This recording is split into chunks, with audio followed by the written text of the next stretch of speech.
Hi friends, welcome back to the money making channel. This is your friend Vishwaraj. दोस्तों, asset allocation के बारे में तो आप लोगों में से काफ़ी लोगों ने सुना होगा कि एसेट हमारे पास डिफरेंट टाइप्स के एसेट होने चाहिए, जैसे equity, debt, gold, real estate, ताकि जब भी कोई भी अलग अलग साइकिल्स आते हैं इन इक्विटी एंड डेट या फिर गोल्ड रियल एस्टेट का, तो वो साइकिल्स के हम जो है पूरी तरीके से फ़ायदा उठा सकें एंड अपना जो वेल्थ है उनको भी अच्छे से प्रिजर्व कर सके। तो अगर आप चाहते हो कि एसेट एलोकेशन के बारे में मैं एक अलग वीडियो बनाऊँ, तो please make sure to comment in the comment section, then I will make a video on it. तो चलिए दोस्तों, शुरू करते हैं। तो जैसे ये आज का वीडियो जो है वो रिटेल डायरेक्ट स्कीम के बारे में है, जो कि एक गवर्नमेंट ऑफ इंडिया का इनिशिएटिव टू टू इन विच हम जो इंडियंस है वो परचेज कर सकते हैं बॉन्ड्स। तो पहले दोस्तों, जैसे इक्विटी है, इक्विटी में जैसे शेयर्स आते हैं या फिर म्यूचुअल फंड्स है, तो उनके अलग अलग ऑनलाइन प्लेटफॉर्म्स है। जैसे इक्विटी में हमको इन्वेस्ट करना है तो हम किसी भी ब्रोकर के थ्रू या फिर जैसे जीरोदा है या फिर एचडीएफसी है या आईसीआईसी डायरेक्ट है, आप स्टॉक्स है, उनके थ्रू में हम बॉन्ड्स, उनके थ्रू में हम शेयर्स को परचेज कर सकते हैं। बट अभी के टाइम तक ऐसा कुछ प्लेटफॉर्म नहीं था जिससे रिटेल इन्वेस्टर्स डायरेक्टली आरबीआई से जो बॉन्ड्स इशू होते हैं उनको परचेज कर सके। तो उसके लिए हमें पहले क्या करना पड़ता था, हमें ब्रोकर्स के पास जाना पड़ता था या फिर म्यूचुअल फंड्स के पास जाना पड़ता था, एंड उसके बाद ही हम जो है वो बॉन्ड्स परचेज कर सकते थे। तो ये तो एक बहुत अच्छा इनिशिएटिव है, एंड आज के सेशन में हम ये बात करेंगे कि बेसिकली ये स्कीम है क्या, इसके क्या क्या एडवांटेजेस है। इसके देखिए, अगर कोई एडवांटेज है तो every investment also comes with a risk. तो रिस्क क्या क्या है, उनको कैसे मिटिगेट कर सकते हैं, और हम एंड में ये भी देखेंगे कि इस स्कीम में हमको कैसे इन्वेस्ट करना चाहिए, कैसे अकाउंट हम खोल सकते हैं एंड इन्वेस्ट कर सकते हैं, राइट। तो देखिए, जो सबसे पहला एडवांटेज जो है इस स्कीम का, वो सबसे पहला एडवांटेज है कि इसमें कोई भी ब्रोकर्स नहीं है, right. There there are no brokers. तो अगर ब्रोकर्स नहीं है तो उसका मतलब क्या है कि नो कमीशंस, राइट। तो अभी तक जैसे मैंने कहा कि जब भी हम भी कोई बॉन्ड्स में हमको इन्वेस्ट करना था तो हम ब्रोकर्स के पास जाते थे या फिर गिल्ट फंड्स खरीदते थे। हम जैसे यहाँ पे गिल्ट फंड्स है, गिल्ट म्यूचुअल फंड्स हम खरीदते थे, तो उस पे हम उनको जो है कमीशन ये करते पे करते थे in the form of expense ratio and commissions. तो हमें ये नहीं पता होता था कि ट्रांसपेरेंसी नहीं थी इस पे, इस इन सारे इन्वेस्टमेंट्स पे। अगर म्यूचुअल फंड्स की बात करें तो ट्रांसपेरेंसी नहीं थी, तो हमें ये नहीं पता होता था कि हमारा जो पैसा है वो कौन से बॉन्ड्स में लग रहा है, राइट। तो जैसे ये प्लेटफॉर्म आ गया इनका, तो इसमें क्या होगा, हम डायरेक्टली अकाउंट खोल सकते हैं एंड हमें पता होगा कि हमें कौन से बॉन्ड्स में पैसा लगाना है। हमें पीएफसी के बॉन्ड में लगाना है या फिर ओएनजीसी के बॉन्ड में लगाना है या फिर हमें सोवरेन गोल्ड गोल्ड बॉन्ड्स में पैसा लगाना है। तो हमें वो पता है, and therefore it is very good initiative. तो सेकंड जो एडवांटेज है फ्रेंड्स, वो है यहाँ पे सॉवरेन गारंटी आती है। मतलब सॉवरेन गारंटी मतलब it's a government guarantee, government of India का जो है गारंटी है इस पे, and which means there is zero zero और less than near about zero और रिस्क है इस पे, मतलब 100% गारंटी ऑफ रिटर्न, राइट। तो इस पे देखिए, जो जो भी रिटर्न रहता है अलग अलग टाइम पीरियड रहता है, जैसे 10 ईयर्स होता है, 5 ईयर्स रहता है, इनफैक्ट 1 ईयर के लेस के भी बॉन्ड्स मिलते हैं, या फिर अप टू 40 ईयर्स जो टाइम पीरियड रहता है वो उतने टाइम पीरियड के बॉन्ड्स रहते हैं। तो ये एक, क्योंकि ये गवर्नमेंट ऑफ इंडिया का गारंटी है एंड गवर्नमेंट हमें पता है कि बहुत कम चांसेस ऐसा है कि वो डिफॉल्ट करेगी, तो at the end of the tenure हमें वो गारंटी है कि वो पैसे हमको मिल जाएंगे। देखिए, जैसे इक्विटी है, इक्विटी में रिटर्न ज़्यादा है तो उसके डाउन साइड भी है, उसमें रिस्क भी आते हैं। हमारे जो इन्वेस्टमेंट है वो कभी कभी निगेटिव में भी जा सकता है या फिर हमें अच्छे रिटर्न भी मिल सकते हैं, बट बॉन्ड्स में वो चीज़ नहीं है। जो तीसरा आता है, तीसरा एडवांटेज आता है फ्रेंड्स, वो है देखिए, सब कुछ अभी ऑनलाइन हो गया है। यहाँ पे ऑनलाइन ट्रांजैक्शन का बेनिफिट हमें मिल रहा है यहाँ पे।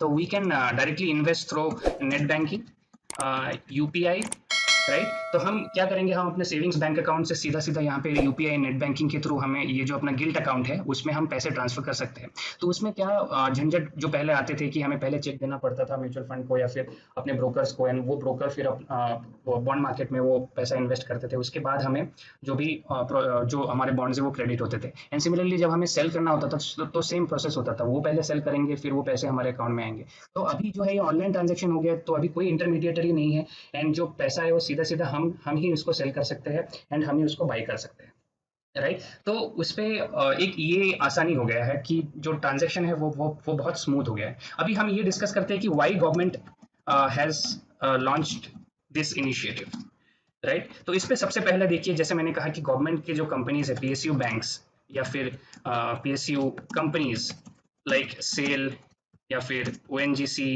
या फिर आरईसी, पीएफसी, इनको जो है एक्सपेंशन के लिए जो है पैसों की ज़रूरत होती है।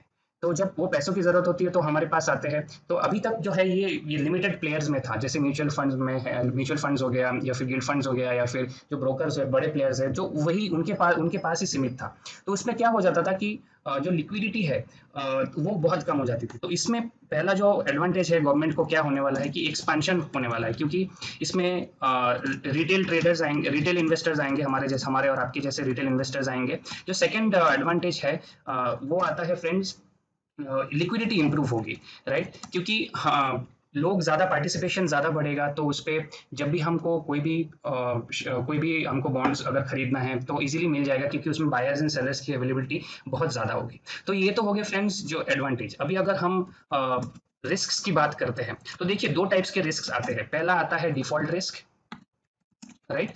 जो डिफॉल्ट रिस्क फ्रेंड्स तब कब आता है, वो ज़्यादातर प्राइवेट सेक्टर कंपनीज में आता है कि कोई भी कंपनी आपसे पैसा उठाए डेट डेट डेट की तरफ से, एंड वो कभी डिफॉल्ट कर जाए, तो वो कभी कंपनी बैंकरप्ट हो जाए या फिर वो पैसा ही ना दे।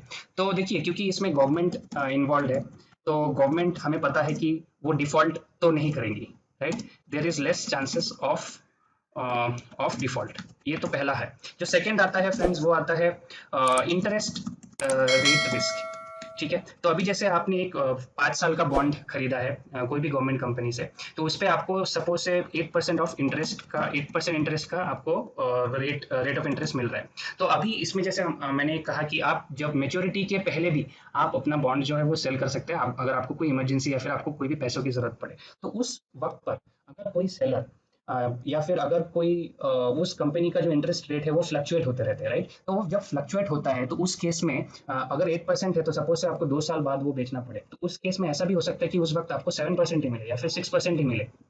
तो फिर आपको वो कम रेट में आपको बेचना पड़ेगा। तो ये आ जाता है इंटरेस्ट रेट रिस्क। एंड जो थर्ड आता है वो आता है फ्रेंड्स लिक्विडिटी रिस्क। तो देखिए यहाँ पे अभी जैसे मैंने कहा कि ये न्यू इनिशिएटिव है, तो इस पे क्या होगा, देर आर लेस पार्टिसिपेशन, क्योंकि अभी काफी लोगों को, ज्यादा लोगों को इसके बारे में पता नहीं है। तो क्योंकि लेस पार्टिसिपेशन है, इसका मतलब ये हो सकता है कि आपको जब भी आप अपना बॉन्ड बेचना चाहो तो आपको ऐसा हो सकता है कि आपको बायर ही नहीं मिले, क्योंकि पार्टिसिपेशन कम है, धीरे धीरे पेनिट्रेशन बढ़ेगा इसका, तो वैसे ही लिक्विडिटी भी बढ़ेगी। तो इनिशियली आपको ये तीनों रिस्क मिल सकते हैं। तो इनको मिटिगेट कैसे करें, how to mitigate those risk? तो देखिए डिफॉल्ट रिस्क तो जीरो है, उस पर हमें मिटिगेट करने की जरूरत है नहीं।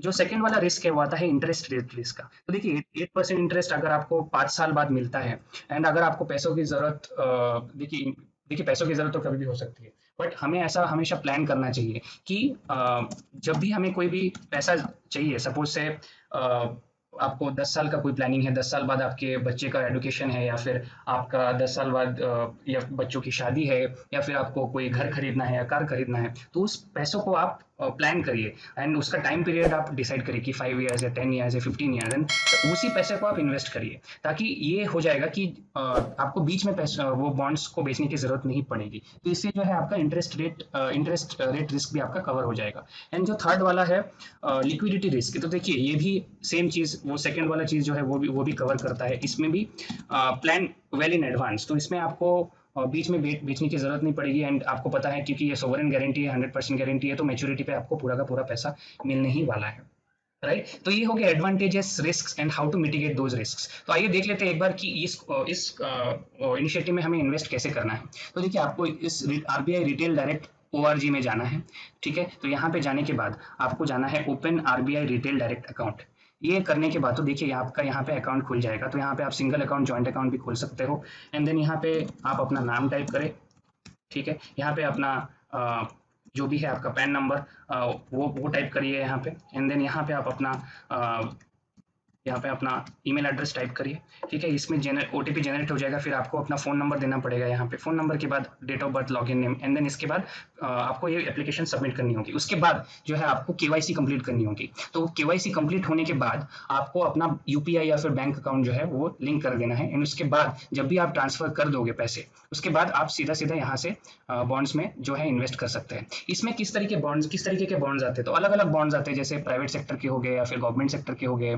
इस पे ट्रेजरी बॉन्ड्स भी आते हैं जो कि 1 साल से भी कम उनकी मेच्योरिटी रहती है, 40 साल तक। तो एक इसमें बहुत अच्छा चीज़ ये है कि जैसे आप इस पे लॉगिन कर लेंगे, this will act as a demat account only. तो इसमें जो भी आप शेयर खरीदेंगे वो आपके डीमैट अकाउंट में आ जाएगा, एंड आपको अगर खरीदना बेचना है तो इसी के थ्रू आप कर सकते हैं। आपको कोई अलग डीमैट अकाउंट या फिर कोई अलग ब्रोकर अकाउंट की जरूरत है नहीं।